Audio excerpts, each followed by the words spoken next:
Hey everyone, good afternoon. It's Justin Leoy, Park Slope therapist here in Brooklyn and now on Facebook. Hope you're doing well. Hope your afternoon is going well. I wanted to talk a little today about friendships, especially as adults. Something things seem to often, not for everyone, but often be a lot easier as kids. Finding friends. We're in class where our parents are putting us together. Teachers, coaches, groups that we're in are pairing us off and setting up play dates and stuff like that. And then we have friends, and we go to high school, we make our own friends. We go to college, we go out, we keep doing that. And then sometimes we show up, we're in our 30s, we're in our 40s, and making new friends gets a whole lot more difficult. Sometimes we have people. I mean, I know people have friends, the same friends since they were in nursery school, and that's pretty awesome and rare. Other people have the college friend, the high school friend, but often we go in different directions. People get pair off and get married. They have kids. They move for a job, and suddenly the kind of core people they had in their life are just not physically there. And we have things like this where you can have great FaceTime conversations with someone, but it's different. It takes on a different thing. And sometimes people are left with, how do I make a new friend now as I'm 35, 45, 65?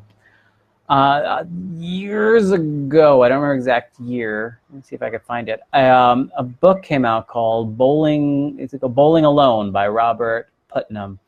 And I can't grab the year for some reason.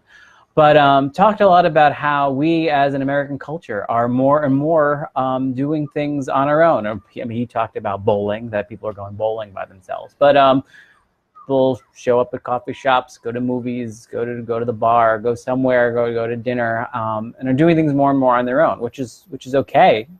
Being able to hang out with yourself is pretty important too. But what are we losing? And we can get into the whole social media. Is that making us closer, or is that disconnecting us? And you talk to however many sociologists, and you'll find that many different ways and that many different opinions about it. And I'm sure the answer, like so many things, is somewhere, like my grandmother used to say, anything in moderation will never kill you.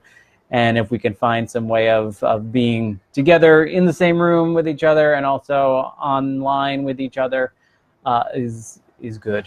And finding the right balance for us. And that's going to be different for you. It's going to be different for me. So I just want to address some of the anxieties that can come up with when you are faced with being by yourself without having the friends and the friend circles that you want as an adult. And I wrote an article about this, and I'll pull it up and I'll drop it in the comments too. Some of the things that I had suggested that people could look to is Meetup. If you haven't tried a Meetup group, they can be pretty awesome. You can drill down to whatever particular thing you enjoy doing. Maybe that is bowling, maybe that is playing board games, and maybe that's watching particular movies. I mean, basically, you name it, there's probably a meetup for it. And if there isn't a meetup for it, you can schedule your own meetup to do that thing that only you want to do. And more than likely, there's going to be at least one person, if not 700, depending on where you are in the country, who are gonna want to do that with you. And then you set something up, and suddenly you're meeting friends around a common interest. Some other places. So some of this list was very specific to Brooklyn. So sorry if you were out there somewhere else in the country. But